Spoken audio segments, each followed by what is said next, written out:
안녕하세요, 류지입니다. 오랜만입니다.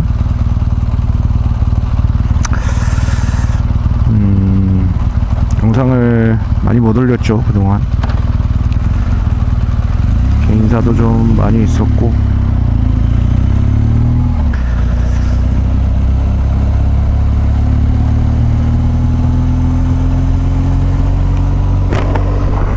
뭐 촬영은 많이 했는데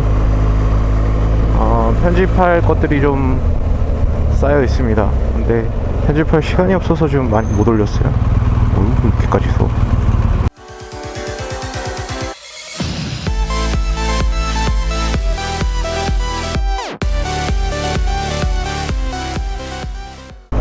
시간이 나는 대로 편집을 좀 하려고 하고 있고요.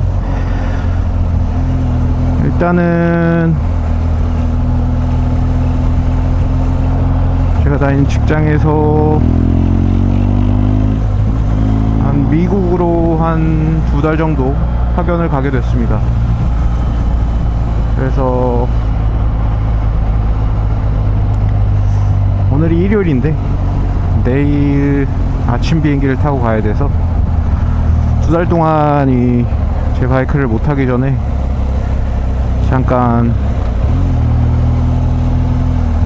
바이크 타고 마지막에 좀 지하주차장에 오랫동안 세워둘 겸 충전 발휘 겸 해서 나왔습니다. 그래서 오전 발휘하고 갖다 놓고 오후에는 좀 짐을 좀 싸려고요.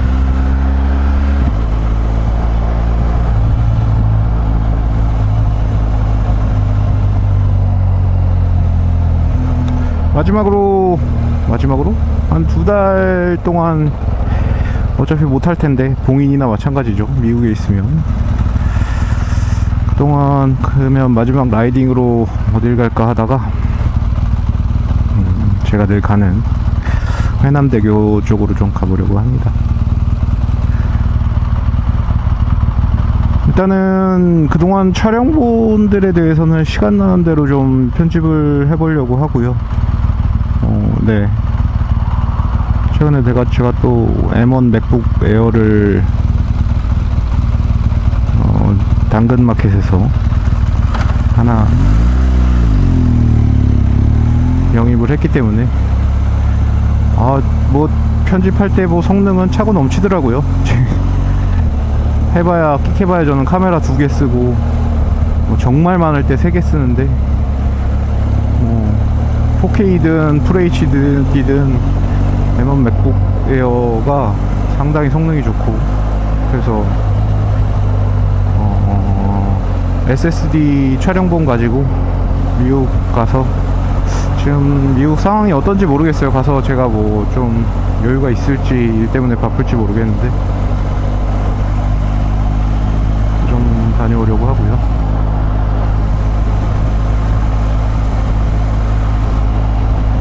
그래서 마지막으로 좀 바람을 쐬러 어쨌든 나왔습니다.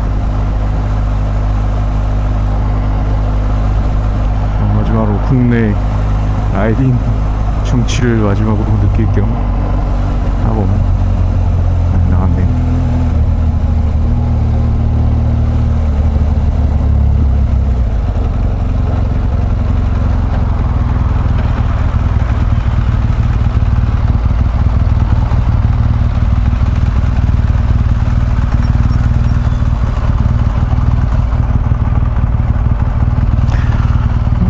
보시면 아시겠지만 지금 액션캠 하나를, 지금 제가 원래 쓰고 있는 게 소니 액션캠 X3000인데 쓰다 보면 4K까지는 사실 잘 안 쓰게 되더라고요. 일단 액션캠이라는 플랫폼 자체가 4K를 해서 약간의 화질 향상이 있다고 해도 그게 뭐 눈에 띄게 드러나거나 뭐 하는 그런 뛰어난 화질 또는 아웃포커싱을 가지고 있는 것도 아니고 해서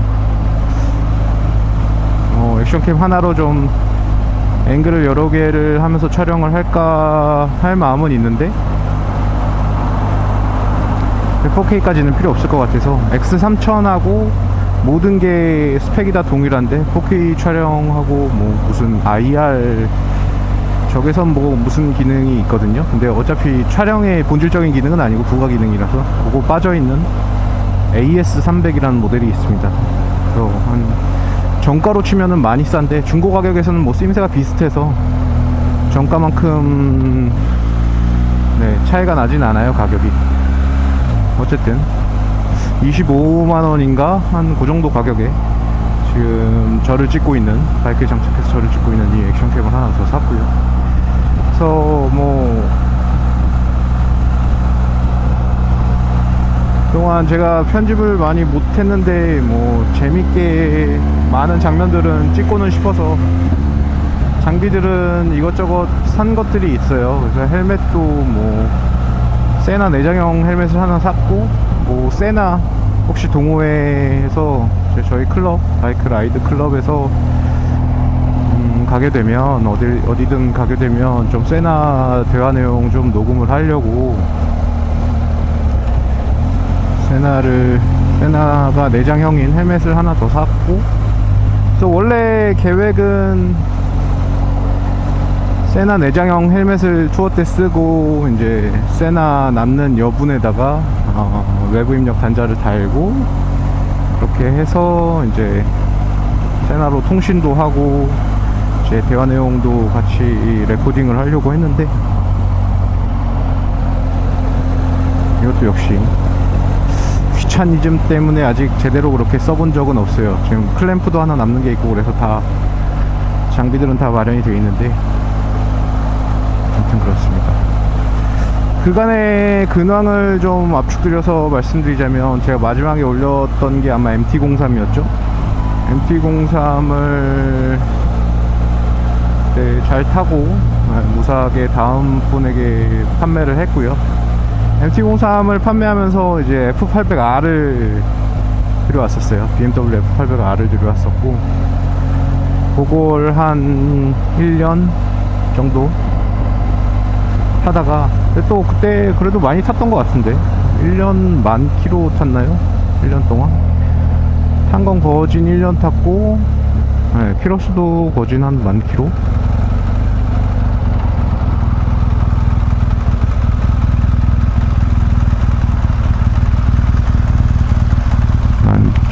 정도 타고 이제 네, 그것도 보내고, 그리고 마지막으로 이 GS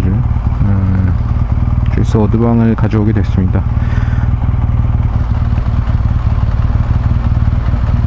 MT-03을 탈 때도 이제 저는 지금까지 이제 그게 점점 제 라이딩 스타일에 맞는 바이크를 찾아온 것 같아요. 그래서 MT-03에서 약간 아쉬웠던 거는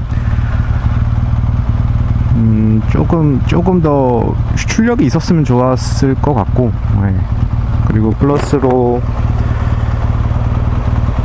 이제 그 사이드백을 이제 전 주인이 해놓은 사이드백을 써보니까 사이드백이 너무너무 편한 거예요. 근데 아무래도 자크 방식이다 보니까 뭐 약간의 보안 문제는 있겠죠. 그러니까 물론 생각보다 우리나라에서 사이드백, 소프트 사이드백으로 지퍼로 이렇게 달아놓는다고 해서 그걸 누가 가져가는 일은 뭐 다녀보면 정말 없는 것 같아요. 그 서울이나 뭐 이런데, 도시나 뭐 이런데 뭐면 모르겠는데, 정말 투어하다가 어차피 사이드백을 제대로 쓰는 건 투어할 때니까요. 투어하다가 이제 시골 한적한 곳에 잠깐 대놓고 뭐 어디 관광지를 다녀온다고 해서 사이드백이 털릴 일은 많이는 없다고 생각합니다. 제 경험상으로는. 그렇다고 뭐 100% 안전한 건 아니기 때문에 언제 어디서 무슨 일이 일어날지는 모르지만, 그렇지만 그 어쨌든 마음의 평화, 약간 마음 놓고 다녀올 수 있는 건 역시 순정으로 나온 사이드백들이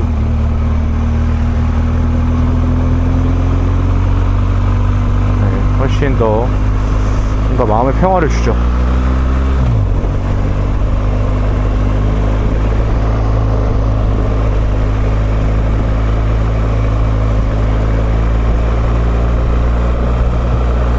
그래서 선택하게 된 게, 그리고 BMW라는 바이크를 한번 경험해보고 싶기도 했고요. 그때 뭐 GS를 너무 너무 좋게 타서 너무 좋은 이미지가 많이 남아서 제 BMW 저 GS 1200 어드방 시승기를 보시면 아시겠지만, 그래서 BMW를 한번 타보자라는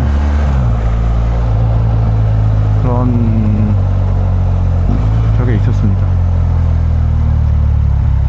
그래서 BMW 첫 입문을 이제 F800R로 한 거죠. F800R은 뭐 나중에 나레이션 해서, 그러니까 시승기를 직접 찍은 적은 없는데 F800R 라이딩에서 정말 많은 일들이 있었고, 네. 사고를 얘기하는 건 아닙니다. 사고는 한 번도 나지 않았어요. 정말 좋은 일들이 많이 일어났었고, 그래서 뭐 새로운 인연도 많이 만났고, 지금까지도 잘 이어오는 인연들을 만나게 됐고, 그래서 개인적으로는 BMW 성향이 되게 맞아요. 그 바이크적으로는 BMW가 무엇보다도 저한테 제일 다가오는 건 브레이크입니다. 일반적으로 이 유압 브레이크라는 시스템 자체가 우리가 이렇게 브레이크 레버를 쥐거나 또는 자동차 같은 경우에는 페달을 밟거나 하는 힘으로 작동을 하게 되는데, 요즘 그러니까 아주 과거부터 그랬는데 BMW 바이크들은 대체적으로 이제 ABS 시스템과 함께 자체 가압 시스템이 달려 있습니다. 그래서 뭐 보통은 바이크에 달린 ABS 시스템은 보쉬라던가 뭐 이런 자동차 부품회사 거를 쓰는데, 물론 BMW도 아마 그런 데 거를 차용해서 쓰긴 할 건데, 적어도 소프트웨어는 작동 메커니즘에 의한 소프트웨어는 자기들이 만드는 것 같아요. 그래서 다른 데서 이제 바이크 광고를 보면 보쉬 2채널 바이크 ABS 시스템 뭐 이런 걸 광고하는데, BMW는 BMW 모토라드 ABS라고 하죠. 그 이유가 이제 아무래도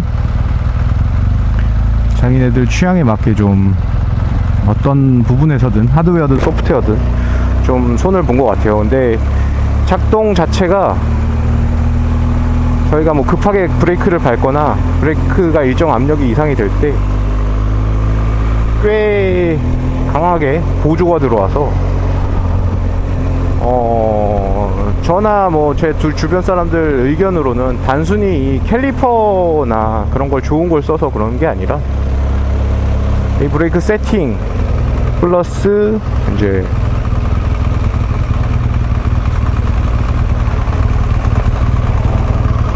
세팅도 세팅이지만 요 모터가 좀 보조를 해주기 때문에 더 강하게 설 수 있다고 하는데,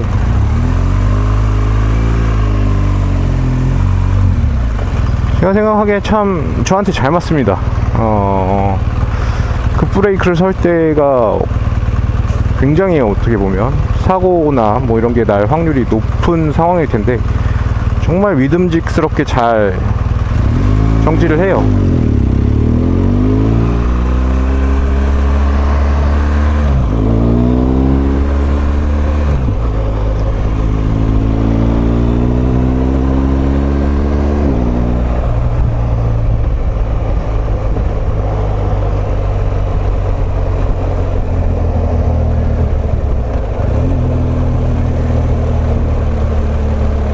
그래서 초심자가 저 제동에 대해서 굉장히 쉽게 최고의 제동력을 다룰 수 있게 만들어 둔 것 같습니다. 그 점에서는 굉장히 저한테 잘 맞는다고 생각을 하고요. 그리고 뭐 개인적으로는 유지비가 막 이렇게 부담되는 수준도 아니었어요. 물론 점점 단계를 밟아오면서 유지비가 높아지긴 했습니다. 뭐 MSX 때가 확실히 일단 기름값이 연비가 압도적으로 좋으니까 연비에 대한 장점이 있었고, 그 다음에 MT-03 끝부터는, 쿼터 끝부터는 확실히 125랑 차이가 납니다. 왜냐면 125는 엔진 오일도 거의 한 통 들어가고, 한 통 반 또는 한 통 들어가는데 300cc 쿼터 끝부터는 그래도 좀 들어갑니다. 2통에서 3통 들어가니까 아무래도 이게 2배 3배가 돼버리죠, 오일값 자체가. 거기에 이제 연비도 쿼터 끝부터 다르다고 생각합니다. 조금 물론 당연히 리터급이나 이런 걸로만 많이 올라가긴 하는데, 혼다 쿼터나 이런 연비 좋기로 정평이 난 브랜드가 아닌 이상은 제가 느끼기엔 적어도 MT-03부터 조금 다르고, MT-03 이후부터 조금씩 올라가긴 하지만 그 뒤로에 있는 건, 압도적인 연비를 보여주는 건 역시 125cc 밖에 없습니다. 그 이후에는 기름을 조금씩 그래도 다 먹는 편이에요.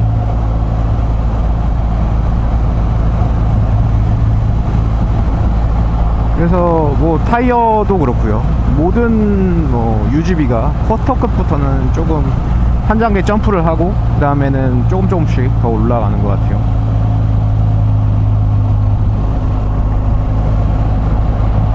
하여튼 그래서 MT-03 잘 타고, MT-03 얘기도 많이 했죠. 그리고 F800R을 1년 타는데 정말 제가 볼 때는 그 미들급 이상부터가 레저 및 투어용으로 활용하기가 좋은 바이크입니다. 물론 MT-03도 또는 MSX도 하면 할 수 있는데, 약간 몸이 지치고 시간이 부족할 때 약간 급박한 마음이 들 때는 그때는 좀 많이 힘들어져요, 확실히. 오늘 날씨가 좋네요. 적당히 시원하고.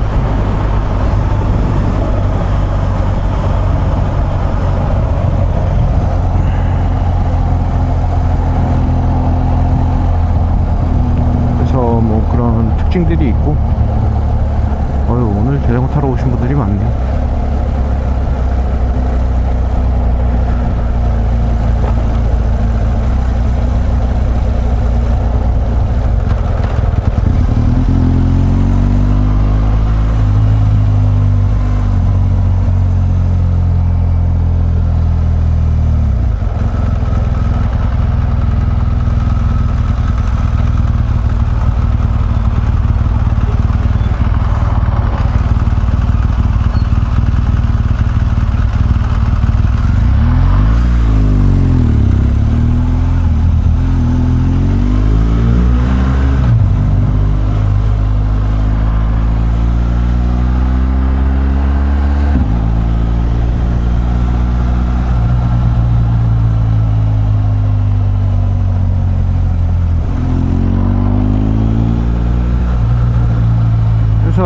F800R을 좀 요약하자면, 역시 BMW답게 이 GS처럼 모든 전자장비를 갖춘, 호화 전자장비를 갖춘 바이크는 아니지만 충분히 그 급에서는, 그리고 그 연식을 고려했을 때는, 제가 타던 건 최신 연식은 지금 나오는 그 최신 연식 F900R이었나 850R이었나 그건 아니었습니다. 그래서 그 연식을 비교해 봤을 때는 꽤 많은 전자장비를 갖고 다니는데 부족함이 없게끔 가진 전자장비들이 있어서 좋았습니다. 좋았는데 이제 약간 부족했던 건, 생각보다 이제 강원도의 형님들하고 인연을 좀 맺게 돼서 강원도를 자주 가다 보니까 장거리를 약간 고속으로 달리다 보면 나오는 단점들이 있죠. 일단 네이키드 스타일이기 때문에 카울이 작아서 주행풍이 약간 피로로, 장거리 때는 피로로 다가옵니다. 평소에 이제 도심에서 있을 때는 아무 상관없고 오히려 더 주행풍이 더 기분 좋을 때가 있는데,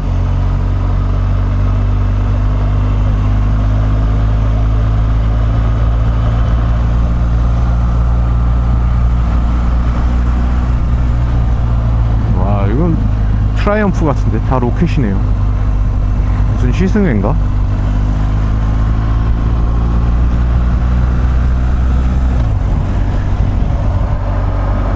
그래서 주행풍이 평소에는 또는 도시 다닐 때는 오히려 좋을 때가 있는데 바이크 타는 느낌도 갖게 해주고, 그런데 그게 아닐 때 강원도나 장거리 투어를 갈 때는 피로로 다가오는 게 좀 있어서 그게 좀 힘들었고, 포지션도 조금 뭐 물론 가면 가겠는데 젊은 사람들한테는 뭐 젊은 사람들? 난 젊은 사람이 아닌가? 뭐 여튼 한창 체력 좋고 혈기 좋을 때는 F800R도 상당히 편한 네이키드 차죠, 정확히 얘기하면. 그렇기 때문에 상관이 없는데, 뭐 R차로도 강원도 뭐 가는 사람들은 많이 가는데요. 근데 저는 스타일이 이제 조금 뭐 속도보다는 이렇게 넉넉하게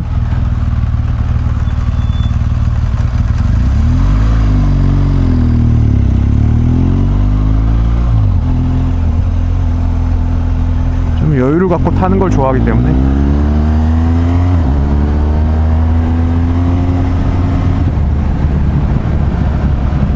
오늘은 좀 국내에서 마지막 날이니까 살짝쿵 와인딩을 즐기고는 있습니다만, 어쨌든 그렇게 다니는 걸 좋아하기 때문에 포지션이 100% 편하다고 보지는 못하겠어요. 약간 고속 위주기도 하고.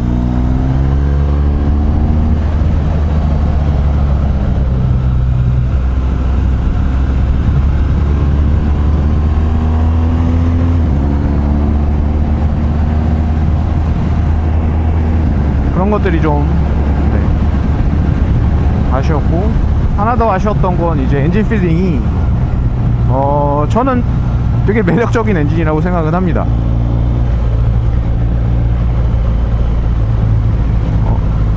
처음에 부드러운 듯 하다가 RPM이 올라감에 따라 진동이 꽤 올라와요. 4,000, 5,000에서 거의 최고를 치다가 또 한 6,000 넘어가면 또 부드럽게 또 다시 엔진 필링이 부드러워지면서 미친 듯한 폭발력을 보여주죠. 그래서 되게 매력적인 엔진이에요. 두 얼굴을 갖고 있는 듯한, 적당한 진동을 느끼면서 살랑살랑 달릴 땐 하다가 또 본격적으로 쏠 때는 7,000, 8,000 가면 또 매끄럽게 쫙 쏴지죠. 근데 문제는 이제 장거리 항속 주행을 한다고 했을 때 보통 100km에서 120km를 저 같은 경우에는 보통 다니는데, 그런 경우에 진동이 딱 올라오는 그 RPM대에서 항속을 하게 되어 있습니다. 한 4,000에서 하게 되는데, 물론 이제 단수를 내려서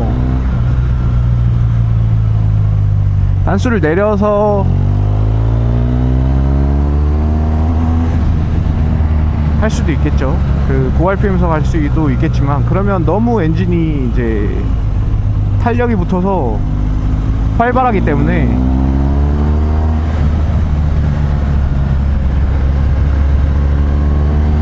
약간 그것도 그거 나름대로 피로해요. 그런 면들이 좀 있습니다. 그래서 정말 도심이나 중거리 투어에서 살짝 즐기기에 좋은 바이크. 그런데 다만 장거리 대전에서 강원도를 가든지 서울 도심에서 강원도를 가기에는 물론 이 불편을 감수하고 바이크 타는 게 원래 그런 거야 라고 하면서 타면은 괜찮은데, 저 같은 경우에는 그때 전에 시승했던 1250 GS가 이제 아른아른 거렸던 거죠. 그래서 F800R을 정리하고 이 GS를 데려오게 되었습니다. GS 이거 갖고 온 지도 벌써 지금 한 2년이 돼가요. 그러고 보면 참 한창 영상을 올렸던 때가 거의 3년 전이네요. 3년 전이었던 것 같은데. 네. 근데 어쨌든 제가 유튜브를 하면서 뭐 그래도 작은 목표가 있다면 저는 약간 영상이라든지 일이라든지의 가치를 시간적인 거에서 찾는데, 제가 영상을 만드는데 드리는 시간이 생각보다 많습니다. 뭐 제가 엄청 뭐 영상을 업으로 하는 사람이 아닌 거 아시죠, 여러분? 많은 분들이 뭐 제 자동차 시승기, 적지 않은 분들이 자동차 시승기를 보고는 뭐 영상 퀄이 안 좋다, 뭐 그리고 너무 아마추어 같다 하는데, 저는 아마추어입니다. 영상을 업으로 하는 사람이 아니에요. 물론 업으로 하는 사람이 아닌데도 아마추어인데도 되게 잘하는 사람들이 있어서 요새는 영상 퀄리티 자체가 되게 엄청나게 인플레이션 된 것 같아요.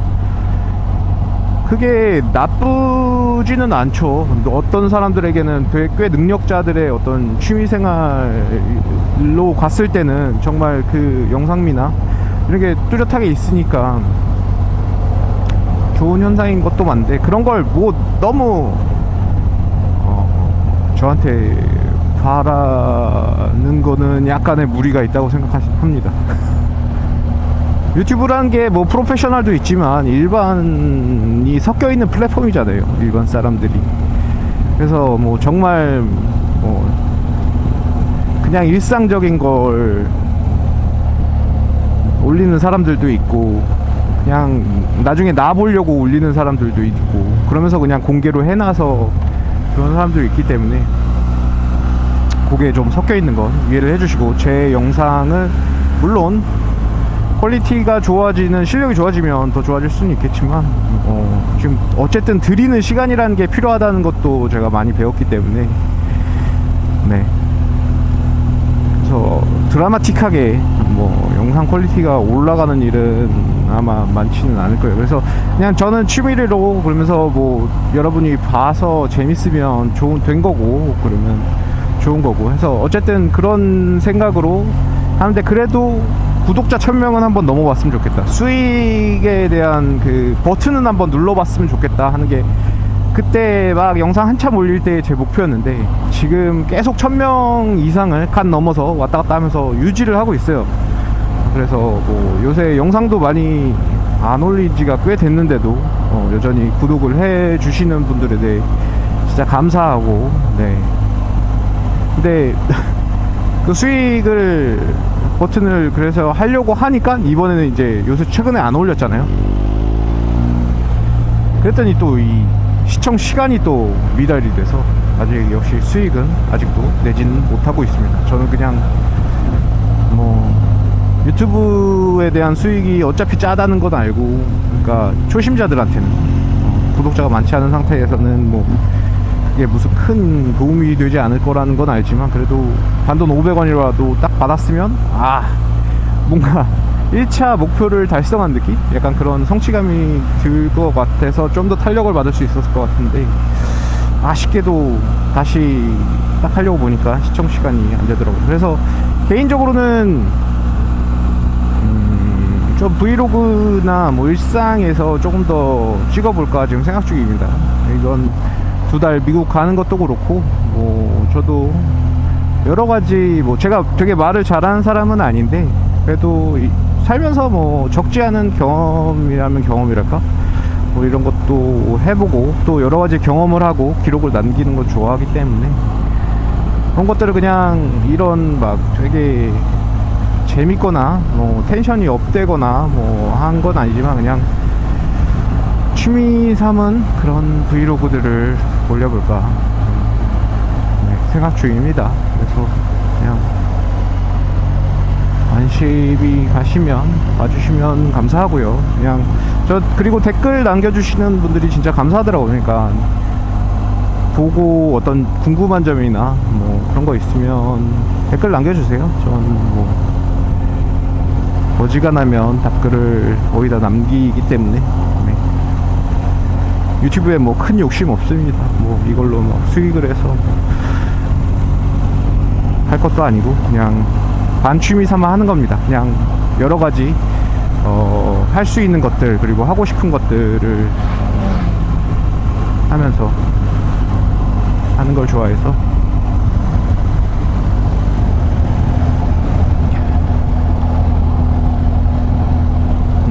그렇습니다.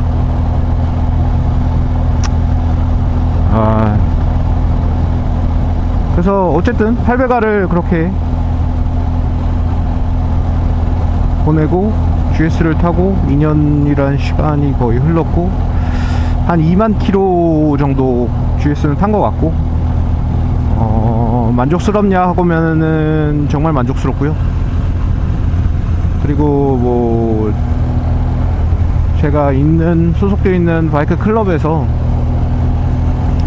형들 따라서 이제 막 인도를 경험해 보기도 했고 인도도 굉장히 매력적이더라고요. 근데 약간 본격적인 인도로 가면 1200 GS 어드방은 네, 일반 사람들한테는 너무 무거운 바이크입니다. 인도를 본격적으로 타기에는. 네. 괜히 엔듀로 바이크가 저기 낮은 배기량을 갖고 있는 게 아니더라고요. 정말 심한 인도를 가게 되면 당연히 많이 넘어지게 되는데, 넘어지는 거에 대한 내구성은 불만이 있었던 적이 하나도 없어요. 많이 넘어진 건 아니고 그렇게 심한 인도를 자주 간 건 아닌데, 넘어질 때마다 그냥 일으키기만 하면 되니까. 그리고 막 넘어지면 이제 오일이 아무래도 박스 엔진이다 보니까 오일이 차서 처음에 이제 심하게 넘어졌다가 일으키면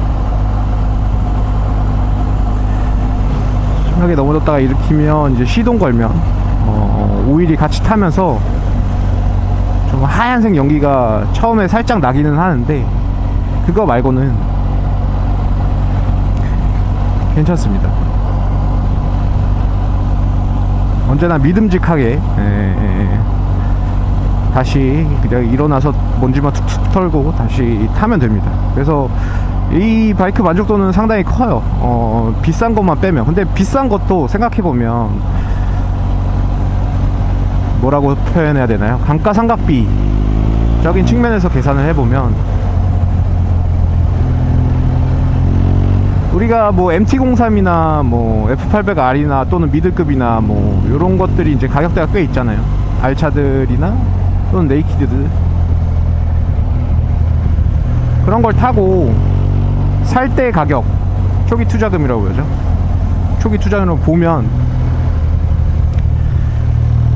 살 때 가격과 나중에 정리했을 때 팔 때 가격 해서 남은 이제 실제 지출한 돈, 거기에 그 취미에 드는 돈으로 계산해 봤을 때는 이 GS란 바이크는 상당히 그런 측면에서는 뭐 비싸다곤 할 수는 없죠. 왜냐면 거래가 굉장히 활발합니다. 그래서 매물도 많고 사는 사람도 많아요. 그러다 보니까 여유를 가지고 이제 바이크를 보고 좀 발품을 팔면 굉장히 괜찮은 바이크를 건질 수 있죠. 매물이 많으니까. 이거 봐서 아니면 다음 거 했을 때 또 선택할 수 있고, 그러니까 자기가 좀 여유를 갖고 직접 가서 살펴보고 사면 굉장히 괜찮은 바이크를 괜찮은 가격에 갖고 올 수가 있어요. 중고로 산다고 했을 때. 그렇게 해서 중고로 사서 뭐 한 1년 2년 저처럼 이제 타고 지금 팔려고 해서 보면은 지금도 여전히 거래가 활성화돼 있고 구매를 원하는 수요층이 많고 하기 때문에 중고로 사서 중고로 팔면 가격이, 그러니까 그래도 2년은 된 거를 물론 사기는 추천드리긴 합니다만, 그래서 중고로 사서 중고로 팔면 거기에 들어간 탔을 때 기간으로 나누면 비싼 건 아닙니다. 바이크 자체는 비싸요. 뭐 이게 뭐 그랜저 깡통값이잖아요. 신차로 사면 제가 볼 때는 뭐 물론 저도 뭐 거품이 어느 정도 껴있다고는 생각은 하는데 뭐 그게 크게 중요하지 않은 건 뭐 물론 이 차를 가지고 정말 뭐 20년 평생 소장한다 그럴 일이 보통 오토바이라는 존재에서는 그런 일이 많지 않지만, 뭐 평생 소장하면 평생 소장하는 대로 그래요. 뭐 30살 20살 30살 한 30살이나 40살에 산다고 해도, 30살이나 40살에 이 바이크를 산다고 해도 평생 소장할 때 뭐 그랜저 컴퓨터 3,500만원을 투자하는 거에 있어서 어렵다. 저는 그렇게 어렵진 않다고 봐요. 평생 소장할 거면 뭐 살만하죠. 그건 또 그거 나름대로 뭐 그렇게 비싸지 않고, 또 이제 단순히 그렇게 막 평생 가지고 있을 건 아니지만 1, 2년이지만 그 동안에 안전하게 타면, 사고 없이 안전하게 또는 손상 없이 안전하게 탄다고 하면 가정하에서는 그것도 그거 나름대로 가격이 그렇게 비싼 건 아닙니다. 하여튼 그래서 제가 말씀드리고 싶은 건 정말 초심자이거나 바이크 손상의 확률이 높으신 분들한테는 이 바이크는 기본적으로 이 바이크는 비싼 바이크는 맞는데, 그런 분들이 아니고 정말 뭐 중고로 사서 중고로 팔 계획에서 이 바이크의 감가상각비 측면에서를 생각해 봤을 때는 글쎄요, 저는 그렇게 나쁘지 않은 바이크라고 생각해요. 뭐 유지비도 저 같은 경우에는 이런 거를 직접 만지고 뭐 하는 걸 좋아하다 보니까 이것도 큰 부담은 안 됩니다. 엔진 오일도 자가로 교체하면 그렇게 비싸지 않고, 엔진 오일을 많이 들어가긴 해요. 아무래도 오버리터급이니까. 이게 몇 통이 들어가더라? 거의 뭐 자동차 오일 먹듯이 한 4통 들어갔던 것 같은데, BMW 센터에서 뭐 모든 걸 다 관리하면 당연히 물론 가격은 좀 됩니다만, 어느 정도 자가 정비를 할 줄 알고 그런 걸 좋아하시는 분들이 곁에 있어서 해줄 분들이 혹시나 있으시면 괜찮습니다. 저희 같은 경우에는 이제 바이크 클럽에서 게러지를 아는 동생이, 사업하는 동생이 임시 공간을 마련해 둔 게 있어서 거기에 이제 이것저것 공구도 갖다 놓고 쓰고 있는데, 청설모인가? 하여튼 좋습니다. 그런 걸로 그냥 개인적으로 작업하면은, 이게 아무래도 이 바이크가 비싸면서 비싸지 않은 게, 여기에 들어간 볼트 같은 것들이 퀄리티가 정말 좋긴 해요. 볼트 하나하나 뭐 정말 뭐 쉽게 뭐 바가 나고 뭉그러지고 뭐 이런 볼트들이 거의 없습니다. 부품 하나하나 좀 내구성이 있고 잘 만들어져 있긴 합니다. 그래서 약간의 손재주가 있으면 이 바이크를 돌보는 게 그렇게 힘들지 않더라고요. 저 같은 경우에는 에어필터 당연히 자가 정비하죠. 엔진 오일은 뭐 행사 있으면 귀찮아서 맡기는 편이긴 해요. 왜냐면 엔진 오일 폐기하거나 또는 뭐 규격에 맞는 거를 살 때 좀 귀찮긴 해서, 이번 연도 다음 연도는 아마 제가 자가 정비를 할 것 같은데, 엔진 오일은 보통 행사 있을 때 이제 센터 가서 맡기는 편이었고, 그러면 남은 거는 에어 클리너 자가 정비하죠, 점화 플러그 자가 정비하죠, 브레이크 오일 자가 정비하죠, 브레이크 패드 자가 정비하기 정말 쉽죠. 거 말고 또 있나? 그거 말고는 바이크가 뭐 견적이 나지 않는 이상은 글쎄요, 저도 작업한 게 없네요. 근데 잘 달리고 있어요. 잘 달리고 있고, 물론 지금 이 바이크는 연식이 좀 있고 해서 지금 앞 스티어링 포크 왼쪽에 살짝의 누유가 있긴 한데, 전 저 부분에 고무 실드를 교체해주면 되는 거고, 정말 문제는 이 뒤쪽에 텔레레버 안쪽에 있는 그 쇼 업저버가 터지는 건데, 그 경우에는 좀 리빌드를 할 때 가격도 좀 들고, 리빌드를 하면 또 터지니까 뭐 새 걸로 교체를 보통 권장하는 편인데, 그때 가격에 한 300만 원씩 한다고 들었습니다. 근데 다행히 저한테는 아직 해당 사항은 없었어서.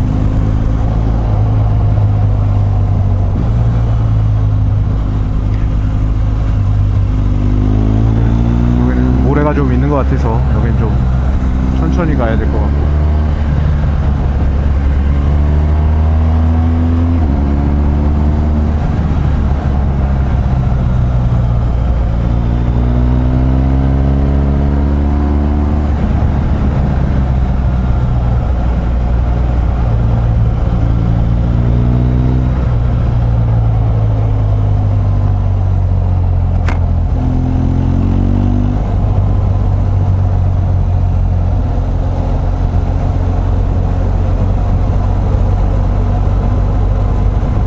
그래서 뭐 저는 되게 만족하면서 타고 있고, 당분간은 바이크를 바꿀 생각은 없어요. 아마 모르겠어요. 뭐 장담은 할 수는 없지만 이 바이크를 꽤 오래 타게 될 것 같아요.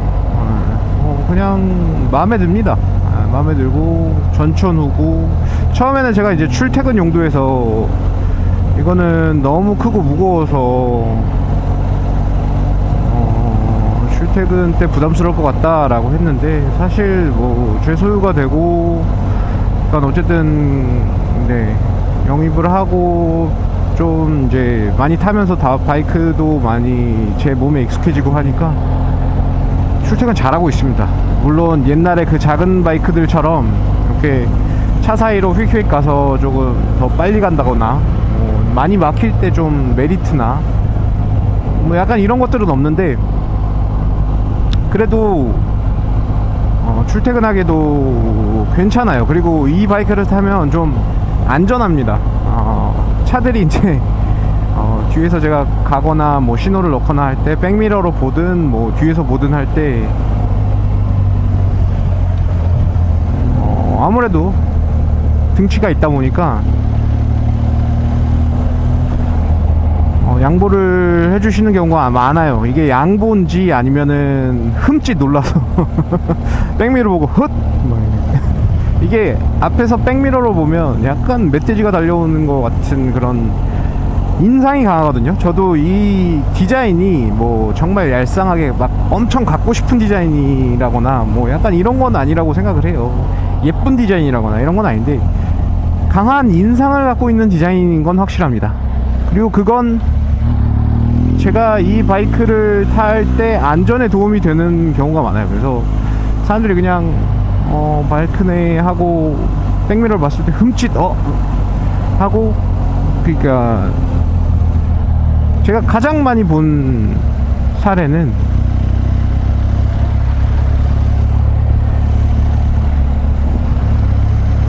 제 앞에 이제 껴들려고 할 때 신호를 넣고 껴들려다가 백미러로 제 바이크를 확인하고 다시 돌아가는 경우가 좀 많아요. 백미러 보고 흠칫 하고는 다시 들어갑니다.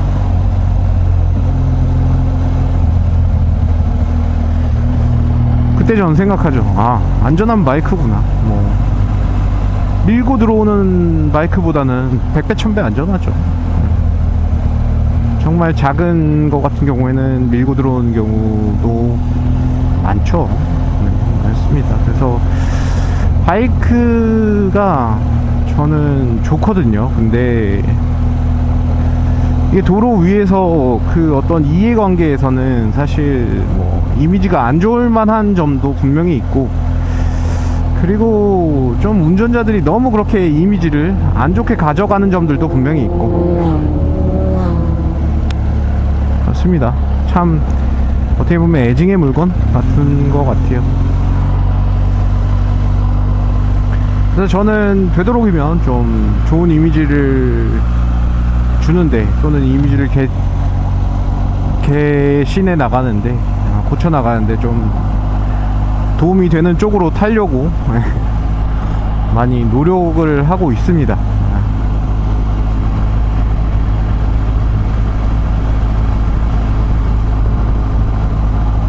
아무튼 이렇게 바람 쐬러 나오면 좋잖아요.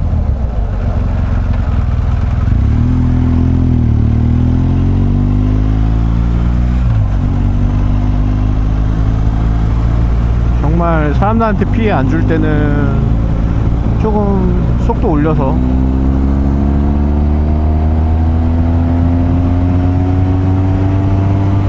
가볼 수도 있고, 코너를 적당히 즐길 수도 있습니다.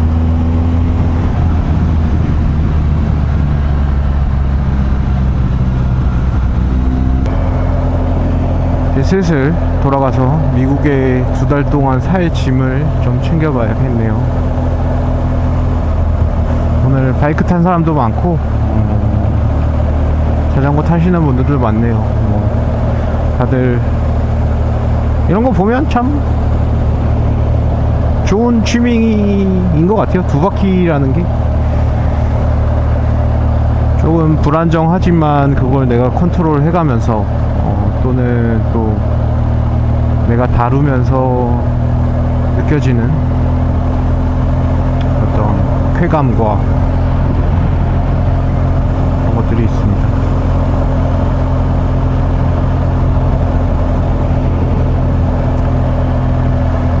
좀 종종 자주 바이크도 좋은 거 타게 됐는데 자주 이제 이런 것들을 좀 올려야 되는데 어떻게 될지 모르겠네요.